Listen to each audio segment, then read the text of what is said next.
میں یہاں اپنی محنت بیچنے آئی ہوں، اپنی عزت نفس نہیں۔ اگر آپ کو لگتا ہے کہ آپ کی فائلیں ٹائپ کر کے میں چھوٹی ہو گئی ہوں تو یہ آپ کی بھول ہے۔ چھوٹا وہ ہوتا ہے جو اپنے سے کمزور پر وار کرے۔ حماد نے اسے خاموشی سے دیکھا۔ اس کی تیکھی نظریں حیا کے پر اعتماد چہرے کا طواف کر رہی تھی۔ بہت مان ہے نا تمہیں اپنی خودداری پر، دیکھوں گا یہ کب تک برقرار رہتی ہے۔ کل صبح یہ فائل مکمل نہ ہوئی تو یاد رکھنا، تمہارے باپ کی علاج کی اگلی قسط کے لیے تمہیں کسی اور کی چوکھٹ پر بھیک مانگنی پڑے گی۔ حیا نے ایک پھیکی مسکراہٹ کے ساتھ فائل دوبارہ سنبھالی۔ بھیک مانگنا ہماری فطرت میں ہوتا تو آج ہم بھی آپ جیسے کسی بڑے بنگلے میں بیٹھے دوسروں کی مجبوریوں کا تماشا دیکھ رہی ہوتی۔ ہم غریب ضرور ہیں مگر بھکاری نہیں۔ حماد بنا کچھ کہے مڑا اور تیزی سے کیبن سے باہر نکل گیا۔ اس کے دل میں ایک عجیب سی جھنجھلاہٹ تھی۔ وہ حیا کو توڑنا چاہتا تھا، اسے رونا دیکھنا چاہتا تھا، لیکن وہ لڑکی بار بار اپنے لفظوں سے اسے ہی لاجواب کر دیتی تھی۔ باہر نکل کر حماد نے فون نکالا اور مینیجر کو کال ملائی۔ فہیم، حیا نوید کا جتنا بھی ڈیٹا ہے وہ میرے پرسنل کیبن میں شفٹ کر دو۔ اب سے وہ براہ راست مجھے رپورٹ کرے گی۔ میں دیکھنا چاہتا ہوں کہ اس کا غرور کتنا اونچا اڑتا ہے۔ کیبن میں بیٹھی حیا نے نم آنکھوں سے اپنے ہاتھ میں پہنی ہوئی گھڑی دیکھی۔ بابا کا چہرہ ذہن میں لہرایا تو اس نے دوبارہ کام شروع کر دیا۔ اسے ہارنا نہیں تھا، اسے جیتنا تھا، اپنے لیے نہیں، اپنے باپ کے وقار کے لیے۔ اگلے روز آفس کا ماحول گزشتہ دن سے کہیں زیادہ تناؤ کا شکار تھا۔ حیا بھی اپنی سیٹ پر بیٹھی ہی تھی کہ مینیجر فہم نے آ کر اسے اطلاع دی کہ اب سے اس کا کام براہ راست حماد وارثی کے کیبن میں ہوگا۔ حیا نے فائلیں سمیٹی اور گہرا سانس لے کر حماد کے عالی شان کیبن کا دروازہ تھپکا۔ اندر آ جاؤ۔ اندر سے ایکسپارٹ مگر روب دار آواز آئی۔ حیا اندر داخل ہوئی تو دیکھا حماد اپنی بڑی سی میز پر جھکا کچھ کاغذات دیکھ رہا تھا۔ اس نے سر اٹھا کر حیا کو دیکھا جس کے چہرے پر تھکن کے باوجود ایک عجیب سا وقار تھا۔ یہ رہی کل کی فائل سر، مکمل ہے اور ایک بھی غلطی نہیں ملی کہ آپ کو، حیا نے فائل میز پر رکھتے ہوئے دو ٹوک لہجے میں کہا۔ حماد نے فائل کھولی، سرسری سی نظر ڈالی اور پھر اسے ایک طرف اچھال دیا۔ کام تو تم نے کر لیا لیکن ڈسپلن ابھی تک نہیں سیکھا۔ آدھا گھنٹہ لیٹ ہو تم۔ سر بس لیٹ تھی، ٹریفک کا مسئلہ تھا۔ حیا نے دھیمے مگر مضبوط لہجے میں صفائی دی۔ ٹریفک کا تمہارا مسئلہ ہے، میرا نہیں۔ حماد کرسی پہ پیچھے ہو کر اور سرد نظر سے اسے دیکھنے لگا۔ وارسی انڈسٹریز میں وقت کی قیمت پیسوں سے زیادہ ہے۔ تمہارے آدھے گھنٹے کی کٹوتی تمہاری پہلی تنخواہ سے ہوگی۔ حیا کے ماتھے پہ بل پڑے۔ آپ جانتے ہیں کہ مجھے ان پیسوں کی کتنی ضرورت ہے، پھر بھی آپ، ضرورت تمہیں مجھے نہیں، حماد نے بات کاٹی۔ اور ہاں، اب سے تم صرف ڈیٹا انٹری نہیں کرو گی، میرے تمام پرسنل نوٹس اور میٹنگز کا ریکارڈ بھی تم ہی رکھو گی، یعنی اب تم میرے سامنے رہو گی ہر وقت۔ حیا نے ایک تلخ مسکراہٹ کے ساتھ اسے دیکھا۔ سامنے رکھ کر آپ مجھے توڑنا چاہتی ہیں نا، تاکہ میرا دکھ دیکھ کر آپ کو سکون مل سکے۔ حماد کی آنکھوں میں ایک لمحے کو چمک ابھری۔ تمہارا دکھ نہیں حیا، میں تو صرف یہ دیکھنا چاہتا ہوں کہ تمہاری یہ خودداری کب تک تمہارا ساتھ دیتی ہے۔ جب پیٹ خالی ہو اور سر پہ چھت چھننے کا ڈر ہو تو بڑے بڑے سورماؤں کی انا خاک میں مل جاتی ہے تو پھر آپ کو مایوسی ہوگی۔ حیا نے میز پر جھک کر اسے چیلنج انداز میں دیکھا۔ جس طرح کی آپ بات کہہ رہی ہیں وہ میرے باپ کی دی ہوئی تربیت ہے، کوئی سستا لباس نہیں جو حالات کی دھوپ میں رنگ بدل لے۔ آپ مجھے جتنا چاہیں رگڑ لیں، میں نکھروں گی بکھروں گی نہیں۔ حماد نے دانت پیستے ہوئے اسے گھورا۔ بہت شوق ہے نا نکھرنے کا، تو ٹھیک ہے، آج شام ایک بہت بڑی بزنس ڈیل ہے، تم میرے ساتھ چلو گی، وہاں بڑے بڑے سرمایہ دار ہوں گے، میں دیکھوں گا کہ تمہاری یہ مڈل کلاس شخصیت وہاں میرا کتنا وقار بڑھاتی ہے یا مجھے شرمندہ کرتی ہے۔ شرمندگی لباس نہیں، کردار سے ہوتی ہے سر، حیا نے تیکھا جواب دیا۔ آپ کو اپنے وقار کی فکر ہے تو کسی ماڈل کو ساتھ لے جائیں، میں تو صرف ایک ملازمہ ہوں اور اپنے کام سے جانی چاہتی ہوں، یہ میرا حکم ہے، بحث نہیں۔ حماد چلایا۔ حیا خاموشی سے مڑی اور باہر نکل گئی۔ باہر نکلتے ہی اس کے پاؤں لرزنے لگے تھے۔ اسے پتہ تھا کہ شام کی یہ میٹنگ اس کے لیے آسان نہیں ہوگی۔ حماد اسے نیچے دکھانے کا کوئی موقع ہاتھ سے جانے نہیں دے رہا تھا، لیکن حیا نے بھی طے کر لیا تھا کہ وہ اسے اپنی کمزوری کا احساس کبھی نہیں ہونے دے گی۔ شام کو جب وہ حماد کی گاڑی میں بیٹھی تو حماد نے اسے حقارے سے دیکھا۔ اس پرانے دوپٹے اور سادہ سوٹ میں تم کسی ایونٹ کی آرگنائزر کم اور کسی خیراتی ادارے کی رکن زیادہ لگ رہی ہو۔ حیا نے شیشے سے باہر دیکھتے ہوئے سکون سے جواب دیا۔ کم از کم میں وہ تو نہیں لگ رہی جو میں نہیں ہوں۔ مصنوعی چہروں کی بھیڑ میں ایک اصلی چہرہ دیکھ کر شاید لوگوں کو اچھا ہی لگے گا۔ حماد نے غصے سے گاڑی کی رفتار بڑھا دی۔ اسے سمجھ نہیں آ رہا تھا کہ وہ اسے جتنا دبانے کی کوشش کرتا ہے وہ اتنی ہی طاقت سے ابھر کر سامنے آتی ہے۔ یہ جنگ اب صرف بدلے کی نہیں رہی تھی، یہ اناؤ کا ٹکراؤ بن چکا تھا۔ عالی شان ہوٹل کے ہال میں داخل ہوتے ہی روشنیوں کی چکا چوند نے حیا کی آنکھوں کو خیرا کر دیا تھا۔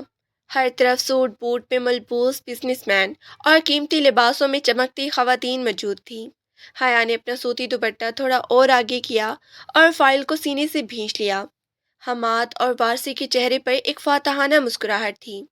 وہ جان بوجھ کر حیا کو لوگوں کے درمیان لے کر آیا تھا تاکہ اسے اپنی کم مائیگی کا احساس ہو۔ مسٹر حماد، خوش آمدید۔ ایک ادھیڑ عمر بزنس مین مسٹر فاروقی آگے بڑھے۔ ان کی نظر حیا پہ پڑی تو وہ ٹھٹک گئے۔ اور یہ میری نئی پی اے ہے۔ حماد نے لاپرواہی سے شانے اچکائے۔ سنا ہے بہت ہی قابل ہے، حالانکہ حلیے سے تو کسی پرائمری اسکول کی ٹیچر لگتی ہیں۔ ہال میں موجود چند لوگوں نے دبے دبے کہہ کے لگائے۔ حیا کا چہرہ سرخ ہو گیا، لیکن اس نے نظریں نہیں جھکائی۔ قابلیت لباس کی محتاج نہیں ہوتی مسٹر فاروقی۔ حیا کی آواز صاف اور کھنکدار تھی۔ اکثر چمکتی ہوئی لفافوں کے اندر کاغذ خالی ہی نکلتے ہیں۔ حماد کی مسکراہٹ غائب ہو گئی۔ اس نے حیا کو گھورا، مگر حیا نے اسے نظر انداز کرتے ہوئے فائل کھولی۔ میٹنگ شروع ہوئی تو غیر ملکی کلائنٹس نے بزنس ڈیل پر کچھ ایسی تکنیکی شرائط رکھی جن پر حماد اور اس کی ٹیم الجھ کے رہ گئی۔ حماد کے ماتھے پر پسینہ آ گیا۔ یہ ڈیل اس کے لیے زندگی موت کا مسئلہ تھی۔ سر، اگر ہم ان کی تیسری شرط کو لیبر قانون کے تحت دیکھیں تو یہ ہمارے لیے نقصان دہ نہیں ہے۔ حیا نے دھیمے مگر پراعتماد لہجے میں مداخلت کی۔ سب کی نظر اسے سادہ سی لڑکی پہ جم گئی۔ حماد نے اسے ٹوکنا چاہا، مگر کلائنٹ نے دلچسپی سے پوچھا، کیسے؟ حیا نے انگریزی میں روانی کے ساتھ وہ نکات بیان کیے جو حماد کا تجربہ کار مینیجر بھی نہیں سمجھ سکا تھا۔ اس کے منطق اتنی ٹھوس تھی کہ غیر ملکی کلائنٹس نے فوراً ڈیل فائنل کر دی۔ میٹنگ ختم ہوئی تو سب حیا کی تعریف کر رہے تھے۔ حماد خاموشی سے یہ سب دیکھ رہا تھا۔ اس کا غرور اسے تسلیم نہیں کرنے دے رہا تھا کہ آج ایک کمتر لڑکی نے اسے ڈوبنے سے بچایا ہے۔ پارکنگ میں آتے ہی حماد نے غصے سے گاڑی کا دروازہ کھولا۔ تمہاری جرت کیسے ہوئی میٹنگ کے درمیان بولنے کی؟ تم وہاں صرف نوٹس لینے گئی تھی۔ میں نے آپ کی ڈیل بچائی ہے سر۔ اگر میں نہ بولتی تو آج وارسائی انڈسٹریز کا وقار خاک میں مل چکا ہوتا۔ حیا نے اسپاٹ لہجے میں جواب دیا۔ مجھے تمہارے احسان کی ضرورت نہیں ہے، حماد چلایا۔ تم نے سب کے سامنے مجھے یہ احساس دلایا کہ میں تم سے کم عقل ہوں۔ احساس میں نے نہیں دلایا، آپ کی انا نے دلایا ہے۔ حیا نے گاڑی میں بیٹھنے سے انکار کر دیا۔ میں یہاں سے خود چلی جاؤں گی۔ آپ کی گاڑی میں بیٹھ کر مجھے اپنی خودداری پر بوجھ محسوس ہوتا ہے۔ اس وقت اکیلی؟ حماد نے حیرت سے اسے دیکھا۔ رات کے 11 بج رہی تھی۔ جس کی حفاظت خدا کرے اسے انسانوں کے سہاروں کی ضرورت نہیں ہوتی۔ حیا نے مڑ کر سڑک کی طرف قدم بڑھا دیے۔ حماد گاڑی میں بیٹھا اسے دور جاتے دیکھتا رہا۔ اسے غصہ بھی آ رہا تھا اور ایک عجیب سی شرمندگی بھی محسوس ہو رہی تھی۔ اس نے پہلی بار محسوس کیا کہ پتھر کے دل میں بھی کہیں درد کی لہر اٹھ سکتی ہے۔ رات کی تاریکی اور سڑک کی تنہائی حیا کے حوصلے پست نہیں کر سکتی تھی، لیکن قدموں کی تھکن اب واضح تھی۔ اگلے روز جب وہ آفس پہنچی تو حماد کے کیبن کا منظر بدلا ہوا تھا۔ وہاں حماد اکیلا نہیں تھا، بلکہ اس کے والد وارسی انڈسٹریز کے بانی جلال وارسی خود موجود تھے۔ وہی شخص جس کا نام سن کر حیا کے بابا کی مٹھیاں بھیج جاتی تھی۔ حیا نے دروازے پر دستک دی تو جلال وارسی کی عقابی نظریں اس پر جم گئیں۔ اندر آؤ حیا نوید۔ جلال کی آواز میں خاص قسم کا بھاری پن اور طنز تھا۔ سنا ہے کل تم نے حماد کی ڈوبتی ڈیل بچا لی۔ ایک دشمن کی بیٹی سے اتنی ہمدردی؟ حیا نے فائل میز پر رکھی اور جلال کی آنکھوں میں آنکھیں ڈال کر دیکھا۔ یہ ہمدردی نہیں تھی، میرا کام تھا۔ جس ادارے کا نمک کھاتی ہوں اس کے ساتھ غداری نہیں کر سکتی، چاہے اس کا مالک میرا دشمن ہی کیوں نہ ہو۔ زبان تو بالکل نوید پر گئی ہے تمہاری۔ جلال ہنسا، مگر وہ ہنسی کھوکھلی تھی۔ وہ بھی بہت ہی انا پرست تھا، اتنا کہ اس نے اپنی بربادی قبول کر لی، مگر میرے سامنے جھکنا گوارا نہیں کیا۔ وہ برباد نہیں ہوئی سر۔ حیا کا لہجہ تیکھا ہوا۔ برباد وہ ہوتا ہے جس کا ضمیر مر جائے۔ میری بابا آج بھی سکون کی نیند سوتے ہیں کیونکہ انہوں نے کسی کا حق نہیں مارا۔ حماد جو اب تک خاموش کھڑا تھا تڑپ کر بولا، حق کس نے مارا ہے حیا؟ تمہارے بابا کی ایک غلطی نے میرے خاندان کو سڑک پہ لا کھڑا کیا تھا۔ یہ تو میری محنت ہے کہ آج وارسی انڈسٹریز دوبارہ یہاں کھڑی ہے۔ محنت یا دھوکہ؟ حیا نے حماد کو مخاطب کیا۔ میرے بابا نے اس پارٹنرشپ میں اپنا خون پسینہ لگایا تھا اور آپ کے والد نے کاغذات میں ہیر پھیر کر کے انہیں بے دخل کر دیا. کیا یہ سچ نہیں ہے مسٹر جلال؟ جلال وارسی کے چہرے پر ایک لمحے کو زردی پھیلی، مگر اس نے فوراً خود کو سنبھال لیا. سچ وہ ہوتا ہے جو عدالت مانے، اور عدالت نے مجھے کلین چٹ دے دی تھی. عدالتیں انسانوں کی ہوتی ہیں، خدا کی نہیں.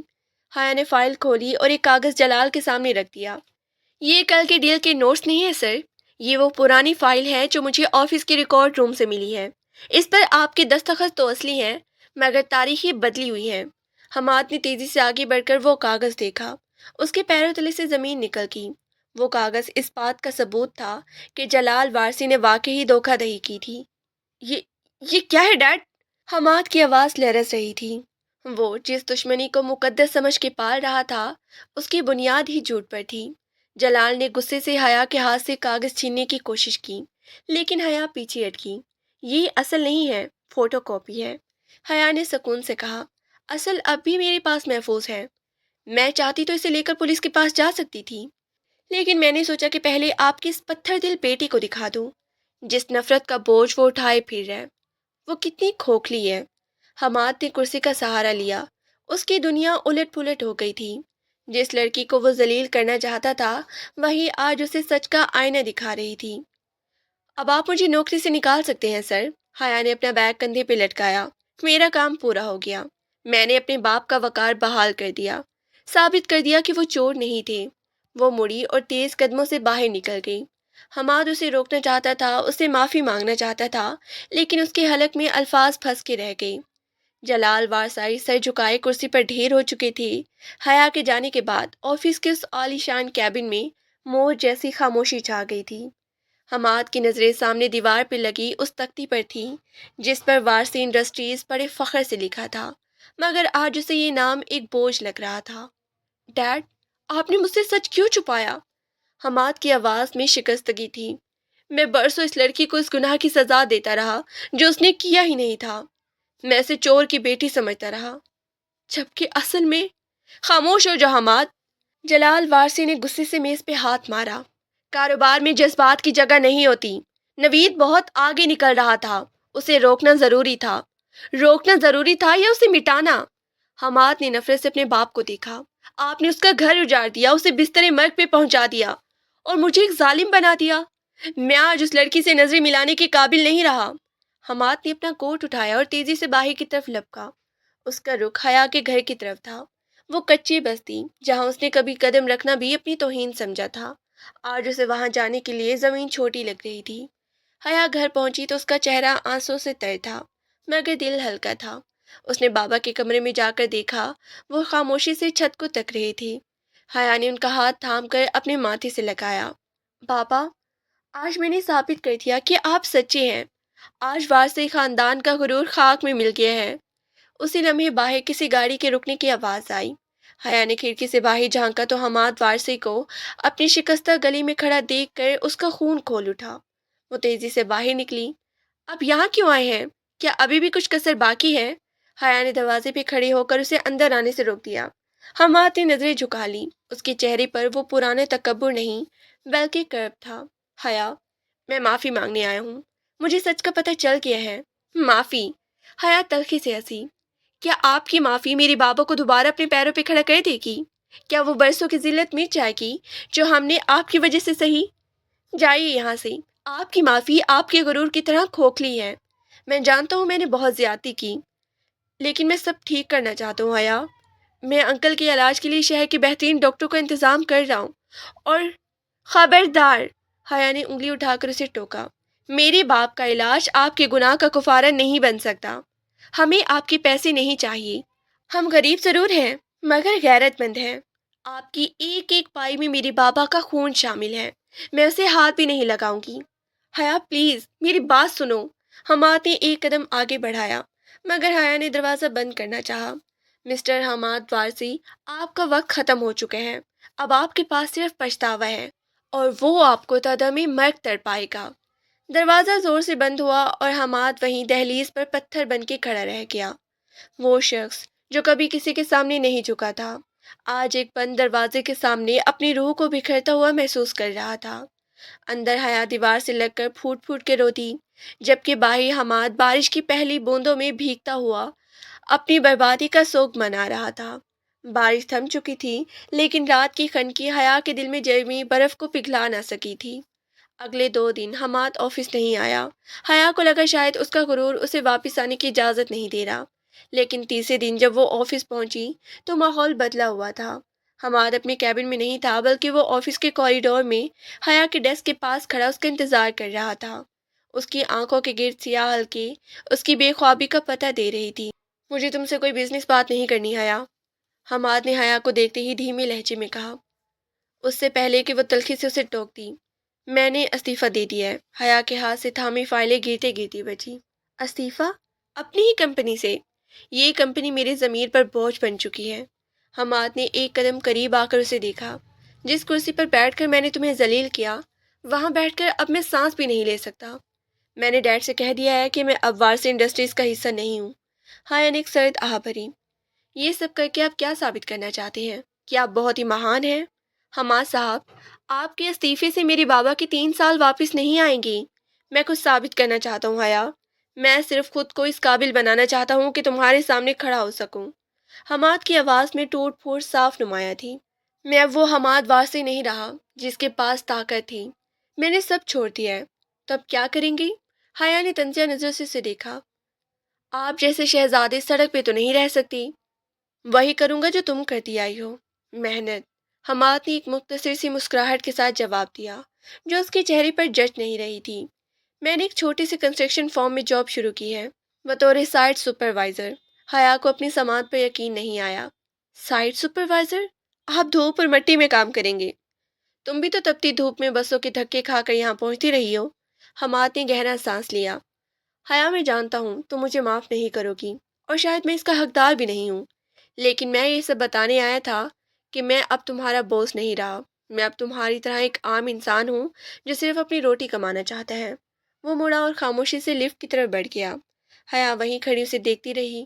اس کا وہ تکبر، وہ مہنگا سوٹ اور وہ روبدار لہجہ سب جیسے کہیں کھو گیا تھا۔ شام کو جب حیا گھر واپس جانے کے لیے بس اسٹاپ پر کھڑی تھی تو اس کی نظر سڑک کی دوسری طرف لگی ایک زیر تعمیر عمارت پہ پڑی۔ وہاں مٹی اور سیمنٹ میں اٹا ہوا ایک شخص مزدوروں کو ہدایت دے رہا تھا۔ وہ حماد تھا، وہی حماد جو کبھی گاڑی سے اترتے ہوئے زمین پہ پاؤں رکھنے سے پہلے جھجکتا تھا۔ حیا کا دل بری طرح دھڑکا۔ نفرت کی وہ دیوار جو برسوں سے اس کے گرد کھڑی تھی، آج پہلی بار اس میں ایک درار پڑی تھی۔ وہ اسے پکارنا چاہتی تھی، لیکن اس کی خودداری نے اسے روک دیا۔ اگلے چند دن حیا کے لیے کسی اذیت سے کم نہ تھے۔ وہ روزانہ بس اسٹاپ پہ کھڑی ہوتی اور اس کی نظریں لاشعوری طور پر سڑک پار اس زیر تعمیر عمارت کو ڈھونڈتی جہاں حماد دھول اور مٹی میں گھوم کر کام کر رہا ہوتا۔ وہ شخص جو کبھی ایئر کنڈیشنر کمرے سے باہر قدم نہیں رکھتا تھا، آج تپتی دھوپ میں عام مزدوروں کے ساتھ کھڑا تھا۔ ایک شام جب شدید گرمی کے بعد اچانک حبس بڑھ گیا، حیا بس کا انتظار کر رہی تھی کہ اس کی نظر حماد پہ پڑی۔ وہ ایک بھاری لکڑی کا شہتر اٹھانے میں کسی مزدور کی مدد کر رہا تھا کہ اچانک اس کا پاؤں پھسلا۔ حیا کے حلق سے ایک دبی ہوئی چیخ نکل گئی۔ وہ خود کو روک نہ سکی اور سڑک پار کر کے اس کی طرف لپکی۔ پاگل ہو گئے ہیں کیا آپ؟ حیا نے قریب پہنچ کر غصے اور فکر کے ملے جلے لہجے میں کہا۔ حماد زمین پر بیٹھا اپنا ہاتھ سہلا رہا تھا جس پر خراش آئی تھی۔ حماد نے سر اٹھا کر اسے دیکھا، پسینے سے شرابور چہرہ اور مٹی سے اٹے بال، مگر اس کی آنکھوں میں وہی پرانی چمک تھی۔ بس اب اس غرور کی جگہ سکون تھا۔ تم یہاں کیا کر رہی ہو حیا؟ اس نے دھیمی آواز میں پوچھا۔ میں دیکھ رہی ہوں کہ آپ اپنی جان لینے پر کیوں تلے ہوئے ہیں۔ حیا نے اس کا ہاتھ پکڑ کے دیکھا جہاں سے خون رس رہا تھا۔ یہ کام آپ کے بس کا نہیں ہے حماد صاحب۔ جائیں واپس اپنے اس محل میں جہاں آپ کو یہ سب نہیں کرنا پڑے گا۔ حماد نے دھیرے سے اپنا ہاتھ چھڑایا۔ محل اب میرا نہیں ہے حیا، اور یہ خراش، یہ تو کچھ بھی نہیں اس زخم کے سامنے جو میں نے تمہارے خاندان کو دیے ہیں۔ آپ سمجھتے ہیں کہ یہاں مٹی میں کام کر کے آپ کا گناہ دھل جائے گا؟ حیا کی آواز تلخ ہوئی، مگر اس کی آنکھوں میں آنسو آ گئے۔ نہیں، گناہ نہیں دھلے گا، پر شاید مجھے خود سے نظر ملانے کی ہمت مل جائے گی۔ حماد اٹھ کر کھڑا ہوا۔ حیا، میں نے اپنی زندگی کے 30 سال ایک جھوٹے وقار میں گزارے۔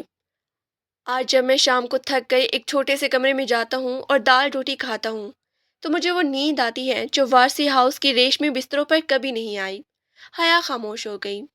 وہ اس کے چہرے پر موجود سچائی کو جھٹلا نہیں پا رہی تھی۔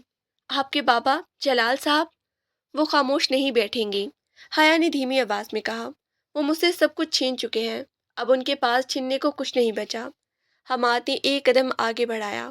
حیا، میں تم سے معافی مانگنے کا تقاضا نہیں کر رہا، میں بس یہ چاہتا ہوں کہ تم مجھے ایک عام انسان سمجھو، وہ ظالم حماد وارثی نہیں جس نے تمہارے بابا کے ساتھ زیادتی کی۔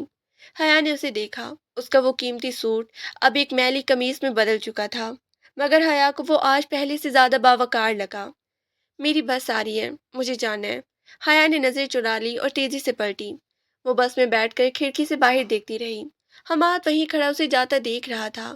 حیا کے دل میں ایک جنگ چھڑی ہوئی تھی۔ ایک طرف وہ حیا تھی جس نے قسم کھائی تھی کہ وہ کبھی وارثی خاندان کو معاف نہیں کرے گی، اور دوسری طرف وہ حیا تھی جس کا دل حماد کی اس حالت پہ پگھل رہا تھا۔ بس جیسے جیسے آگے بڑھ رہی تھی، حیا کا دل پیچھے کی طرف کھنچ رہا تھا۔ اس کی انگلیوں پر اب تک حماد کے ہاتھ کی کھدری مٹی کا احساس باقی تھا۔ وہ شخص جس کی ایک جھلک دیکھنے کو لوگ ترستے تھے، آج سڑک کنارے ایک عام حادثے کا شکار ہو کر اس کے سامنے بے بس بیٹھا تھا۔ تم نے قسم کھائی تھی حیا، کبھی معاف نہیں کروں گی، اس نے خود کو یاد دلایا، مگر دل کی دھڑکنیں کچھ اور ہی کہہ رہی تھی۔ حماد کا وہ جملہ اس کے کانوں میں گونج رہا تھا، مجھے خود سے نظریں ملانے کی ہمت مل جائے۔ اگلے 2 دن حیا بس اسٹاپ پر کھڑی سڑک پار دیکھتی رہی، مگر حماد وہاں نظر نہیں آیا۔ اس کی جگہ کوئی اور مزدور کام کر رہا تھا۔ حیا کے اندر ایک انجانا خوف سر اٹھانے لگا۔ کیا وہ زیادہ زخمی ہو گیا تھا کہ جلال وارثی نے اسے کہیں غائب کر دیا تھا؟ تیسرے دن نہ رہ گیا، حیا نے آفس سے جلدی چھٹی لی اور زیر تعمیر عمارت کے پاس پہنچی۔ وہاں موجود فورمین سے ہچکچاتے ہوئے پوچھا، وہ جو یہاں کام کرتا تھا حماد، وہ آج کہاں ہے؟ فورمین نے اسے عجیب نظروں سے دیکھا۔ وہ اس کا تو ہاتھ زخمی تھا، پر وہ کل آیا تھا، بول رہا تھا بخار ہے، پھر چلا گیا۔ سنا ہے یہاں پیچھے گلی میں کسی سستے سے کمرے میں رہتا ہے۔ حیا نے فورمین سے پتہ لیا اور اس تنگ تاریک گلی کی طرف بڑھ گئی۔ اسے خود پر غصہ آ رہا تھا کہ وہ ایک وارثی کے لیے اتنی پریشان کیوں ہے، مگر اس کے قدم نہیں رک رہے تھے۔ پتہ ڈھونڈتے ڈھونڈتے وہ ایک پرانے خستہ حال مکان کے سامنے پہنچی۔ دروازہ اد کھلا تھا۔ حیا نے دستک دی مگر کوئی جواب نہ ملا۔ اس نے دھیرے سے دروازہ دھکیلا اور اندر داخل ہوئی۔ کمرہ چھوٹا سا تھا، جہاں بامشکل ایک چرپائی اور ایک پرانی میز رکھی تھی۔ چرپائی پر حماد لیٹا تھا، اس کا چہرہ بخار سے تپ رہا تھا اور وہ بے ہوشی کی حالت میں کچھ بڑبڑا رہا تھا۔ حیا، معاف کر دو بابا، اس کے لبوں سے بس یہی الفاظ نکل رہی تھی۔ حیا کا دل جیسے پگھل کے رہ گیا۔ وہ تیزی سے اس کے قریب پہنچی اور اپنا ہاتھ اس کے ماتھے پہ رکھا۔ وہ آگ کی طرح جل رہا تھا۔ حماد صاحب، حیا نے اسے جھنجھوڑا، مگر وہ ہوش میں نہیں تھا۔ کمرے میں نہ پانی تھا نہ کوئی دوا۔ حیا نے اپنا بیگ ایک طرف رکھا، قریبی نلکے سے پانی لیا اور اپنے دوپٹے کا ایک کونا بھگو کر اس کے ماتھے پر رکھنے لگی۔ اس کی آنکھوں سے آنسو بہہ رہی تھی۔ آپ نے یہ کیا حال کر لیا اپنا؟ حیا نے روتے ہوئے کہا۔ کیوں اتنی تکلیف دے رہے ہیں خود کو؟ حماد نے دھیرے سے آنکھیں کھولی۔ اسے لگا شاید وہ کوئی خواب دیکھ رہا ہے۔ حیا، اس کی آواز اتنی مدھم تھی کہ حیا کو سننے کے لیے جھکنا پڑا۔ تم یہاں کیا کر رہی ہو؟ جلال وارثی تمہیں نقصان پہنچائیں گے، چلے جاؤ یہاں سے۔ اس حالت میں بھی اسے حیا کی فکر تھی۔ حیا کا دل پاش پاش ہو گیا۔ چپ رہیے آپ، حیا نے سختی سے کہا، مگر اس کی آواز لرز رہی تھی۔ میں کہیں نہیں جا رہی، پہلے آپ کا بخار اترے گا پھر بات ہوگی۔ حماد نے ایک پھیکی مسکراہٹ کے ساتھ آنکھیں بند کر لی۔ اسے لگا جیسے برسوں بعد اسے کوئی اپنا پن نصیب ہوا ہے۔ حیا اسے پٹیاں کرتی رہی اور اس کا دل آہستہ آہستہ اس حقیقت کو قبول کر رہا تھا کہ نفرت کی جگہ اب ایک انجانے گہری جذبے نے لے لی تھی۔ حیا نے خاموشی سے دوائیوں کا پیکٹ میز پہ رکھا۔ اس کی نظریں اب حماد کے چہرے پہ جمی تھی، جو بخار کی شدت سے ساکت پڑا تھا۔ اسے اپنے الفاظ کی تعزیت یاد آ رہی تھی۔ ایک طرف وہ اسے دھتکارتی تھی اور دوسری طرف اس کی حالت دیکھ کر قدم وہیں جم گئی تھی۔ دوا کھا لیں، حیا نے گلاس بھر کے اس کی طرف بڑھا دیا۔ حماد نے سہارا لے کر اٹھنے کی کوشش کی، مگر کمزوری آڑے آئی۔ حیا نے آگے بڑھ کے اسے تکیے کا سہارا دیا تو حماد کی نظر اس کے چہرے پر ٹھہر گئی۔ تم مجھے یہاں کیوں لائی ہو حیا؟ اس کی آواز میں نکاہت تھی، پر لہجہ سنجیدہ تھا۔ میں نے کہا تھا نا کہ مجھے اکیلا چھوڑ دو۔ یہ جگہ، یہ گلی، یہ تمہارے لیے نہیں ہے اور آپ کے لیے ہے، حیا نے تیکھے لہجے میں جواب دیا۔ آپ کو کیا لگتا ہے یہاں اکیلے پڑے رہنے سے سب ٹھیک ہو جائے گا؟ حماد نے ایک لمبا سانس لیا اور دوا حلق سے اتاری۔ ٹھیک تو کچھ بھی نہیں ہوگا، پر کم از کم کسی اور کو تو تکلیف نہیں پہنچے گی۔ جلال صاحب کو جب پتہ چلے گا کہ تم یہاں ہو تو وہ خاموش نہیں بیٹھیں گے۔ وہ آئے تھے باہر، حیا نے اسپاٹ لہجے میں بتایا۔ حماد کے ماتھے پہ بل پڑ گئی۔ کیا کہا انہوں نے؟ وہی جو وہ ہمیشہ کہتے ہیں، دھمکیاں اور اپنا وہی پرانا غرور۔ حیا نے خالی گلاس میز پہ رکھا۔ وہ سمجھ رہے ہیں کہ میں اب آپ کو واپس جانے سے روک رہی ہوں، جبکہ حقیقت یہ ہے کہ آپ خود یہاں سے اپنی ضد لے کر بیٹھے ہیں۔ یہ ضد نہیں ہے حیا، یہ میرا فیصلہ ہے، حماد نے کرب سے کہا۔ میں ان کے پاس واپس جا کر دوبارہ وہی زندگی نہیں جی سکتا۔ میں اب ان کی کسی بات کا حصہ نہیں بنوں گا۔ حیا نے اسے دیکھا۔ کمرے کی نیم اندھیری روشنی میں حماد کا چہرہ زرد لگ رہا تھا، مگر اس کی آنکھوں میں ایک ایسی قطعیت تھی جو حیا نے پہلے کبھی نہیں دیکھی تھی۔ آپ کو علاج کی ضرورت ہے۔ حیا نے اپنا بیگ اٹھایا۔ میں کل صبح پھر آؤں گی۔ اگر آپ نے دوا وقت پر نہیں لی تو یہ بخار مزید بگڑ جائے گا۔ حیا سنو، حماد نے اسے پکارا، مگر حیا رکنے کے موڈ میں نہیں تھی۔ وہ کمرے سے باہر نکل آئی۔ گلی کی ہوا میں اب بھی جلال وارثی کی گاڑی کی دھوئیں کی بو محسوس ہو رہی تھی۔ اسے پتہ تھا کہ جلال وارثی اب کوئی بڑی چال چلیں گے، اور اس بار نشانہ صرف وہ نہیں بلکہ اس کے بابا بھی ہو سکتے ہیں۔ گھر پہنچتے ہی حیا نے دیکھا کہ بابا صحن میں بیٹھے اس فائل کو دیکھ رہے تھے جو حماد نے انہیں دی تھی۔ ان کے چہرے پر ایک عجیب سا اطمینان تھا، مگر حیا کے دل میں ایک انجانا خوف دستک دے رہا تھا۔ بابا آپ اندر چلیں، باہر سردی پڑ رہی ہے۔ حیا نے ان کی ویل چیئر تھامی۔ حیا وہ لڑکا حماد، وہ کہاں ہے؟ بابا نے اچانک پوچھا۔ حیا خاموش ہو گئی۔ اسے سمجھ نہیں آ رہا تھا کہ کیا جواب دے۔ وہ اپنی سزا کاٹ رہا ہے بابا، حیا نے دھیمی آواز میں کہا۔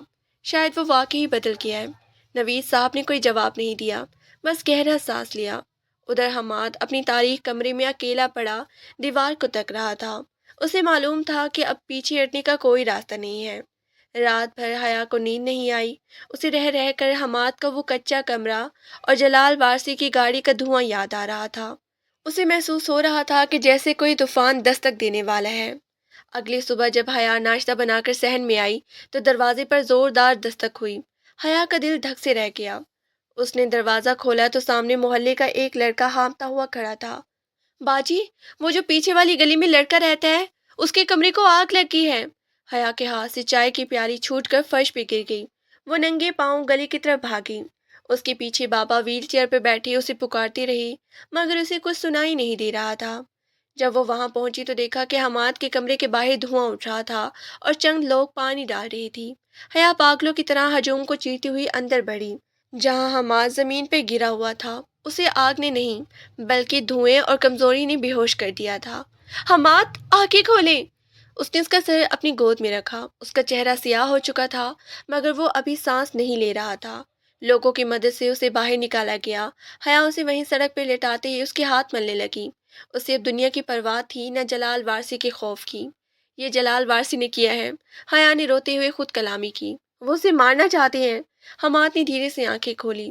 سامنے حیا کا روتا ہوا چہرہ دیکھ کر اس کے لبوں پر ایک عجیب سی مسکراہٹ آئی۔ اس نے کانپتے ہاتھوں سے حیا کی ہتھیلی تھامی۔ حیا، تم یہاں ہو؟ اس کی آواز اتنی مدھم تھی کہ حیا کو سننے کے لیے اس کے قریب جھکنا پڑا۔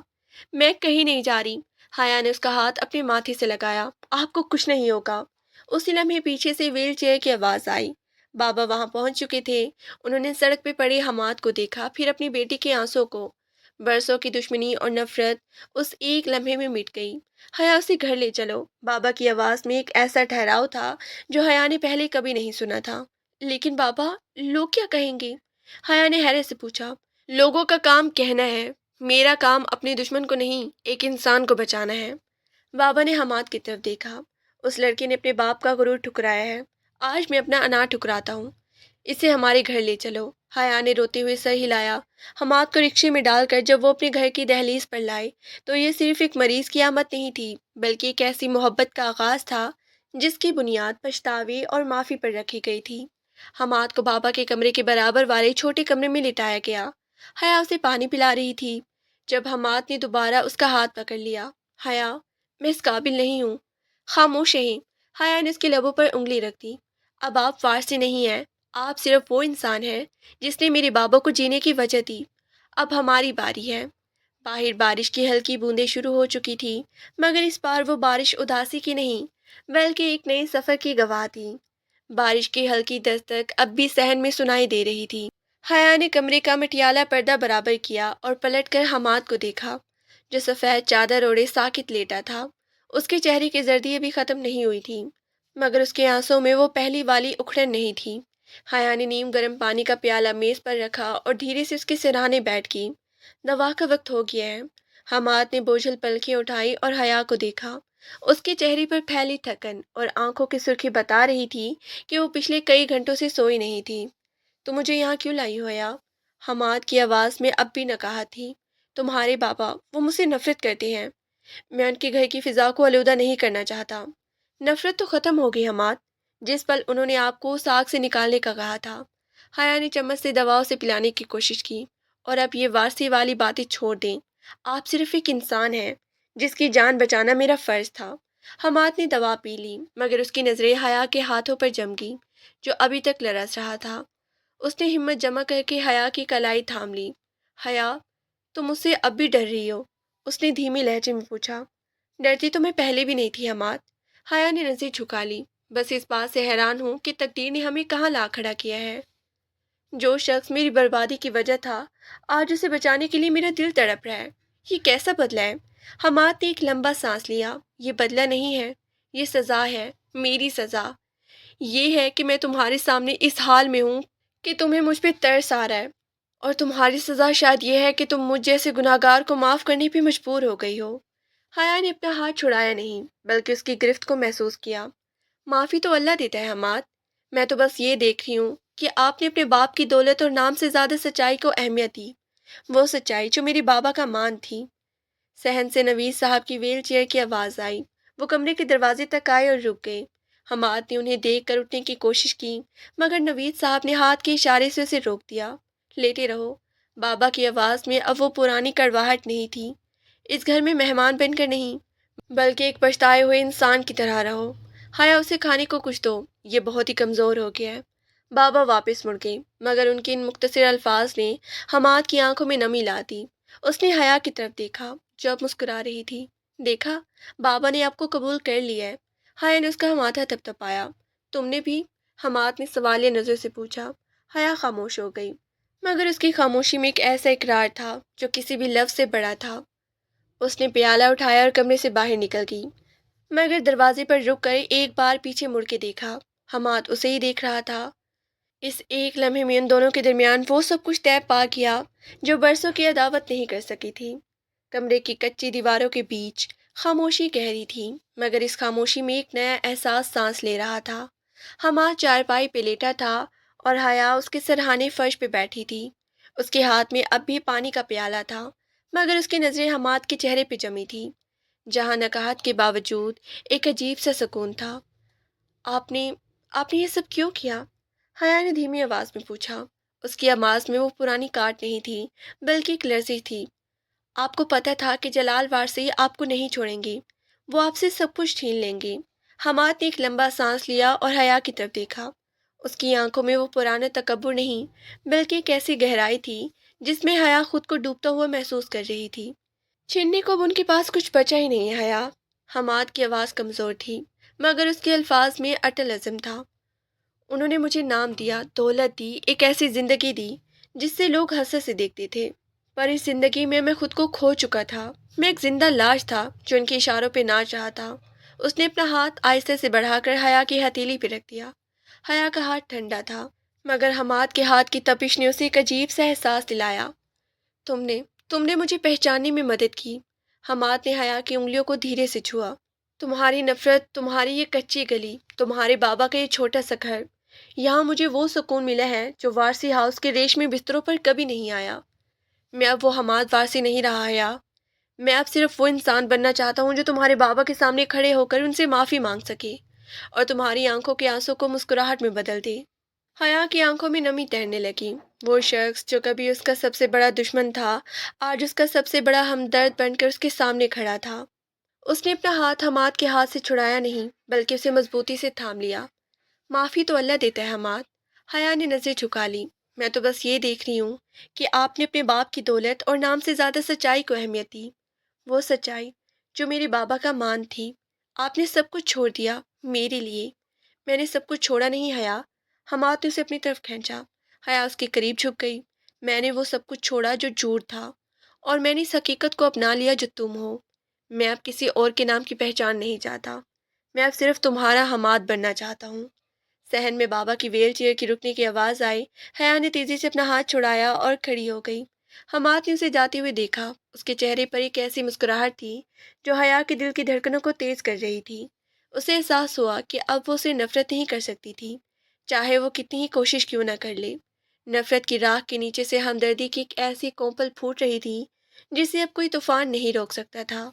کچھ وقت گزر کے حماد اب مکمل ٹھیک ہو چکا تھا، مگر اس نے نوید صاحب کا گھر چھوڑنے سے صاف انکار کر دیا تھا۔ اب وہ وارسی انڈسٹریز کا شہزادہ نہیں بلکہ حیا کے گھر کا خود ساختہ مینیجر بن چکا تھا۔ صبح کا وقت تھا، حیا کچن میں ناشتہ بنا رہی تھی کہ اچانک اسے صحن میں زور زور سے ہنسنے کی آواز آئی۔ وہ ہاتھ میں ڈوئے لیے باہر بھاگی تو منظر دیکھ کر حیران رہ گئی۔ حماد زمین پہ بیٹھا بڑی محنت سے پیاز کاٹ رہا تھا اور اس کی آنکھوں سے ٹپ ٹپ آنسو برس رہے تھے۔ پاس ہی نوید صاحب اپنی ویل چیئر پہ بیٹھے اسے ہدایت دے رہی تھی۔ حماد بیٹا، پیاز کو دیکھ کر روتے نہیں ہیں، اسے پیار سے کاٹتے ہیں۔ بابا نے ہنستے ہوئے کہا، انکل یہ پیاز نہیں ہے، یہ جلال وارسی کا بدلہ ہے جو میری آنکھوں سے نکل رہا ہے۔ حماد نے ناک سکیڑتے ہوئے جواب دیا تو حیا اپنی ہنسی نہ روک سکی۔ آپ سے کس نے کہا تھا کہ کچن کے کاموں میں ٹانگ اڑائیں؟ حیا نے پاس آ کر طنز کیا۔ جائیے جا کر اپنے لیپ ٹاپ پر کام کریں، یہ پیاز کاٹنا آپ کی بس کی بات نہیں ہے حماد صاحب۔ حماد نے جلتی ہوئی آنکھوں سے حیا کو دیکھا اور چھری ایک طرف رکھ دی۔ اچھا، تو آپ کو لگتا ہے کہ میں صرف بزنس ڈیل کر سکتا ہوں؟ حیا بی بی، میں نے ارادہ کر لیا ہے کہ اب میں اس گھر کا باقاعدہ شیف بنوں گا، چاہے مجھے روز ٹن بھر پیاز ہی کیوں نہ کاٹنے پڑے۔ شیف، حیا نے کہہ کر لگایا، جسے چائے میں چینی اور نمک کا فرق نہ پتا ہو وہ شیف بنے گا۔ حماد ایک دم کھڑا ہوا اور حیا کے بالکل قریب آ گیا۔ بابا نے مسکراتے ہوئے اپنی ویل چیئر دوسرے کمرے کی طرف موڑ لی۔ حیا کی ہنسی ایک دم غائب ہو گئی جب اس نے حماد کی آنکھوں میں وہ پرانی شرارت اور نئی محبت دیکھی۔ چینی اور نمک کا فرق تو نہیں پتا، حماد نے آواز دھیمی کر لی، پر کڑواہٹ اور مٹھاس کا فرق اب اچھی طرح جان گیا ہوں۔ میری زندگی کی ساری کڑواہٹ تمہاری اس ایک کپ چائے نے ختم کر دی ہے جو تم روز صبح لا کر دیتی ہو۔ حیا نے نظریں جھکا لی، اس کے گال سرخ ہونے لگی تھی۔ باتیں بنانا تو کوئی آپ سے سیکھے، صرف باتیں نہیں۔ حماد نے اس کے ہاتھ سے ڈوئی لی اور اسے کچن کی طرف موڑ دیا۔ میں تو اب تمہارے بابا سے تمہارے ہاتھ مانگنے کی ہمت بھی جمع کر چکا ہوں، بتاؤ کیا خیال ہے؟ ایک سابقہ کروڑ پتی مگر حال کی ایک عام سے پیاز کاٹنے والے مزدور سے شادی کرو گی؟ حیا نے مڑ کے اسے دیکھا، اس کی آنکھوں میں شرارت کے ساتھ ساتھ بے پناہ مان تھا۔ مزدور سے تو شاید نہ کروں، پر اس حماد سے ضرور کروں گی جس نے میرے لیے اپنی اناہ قربان کر دی۔ حماد نے مسکرا کر دوبارہ پیاز اٹھا لیا۔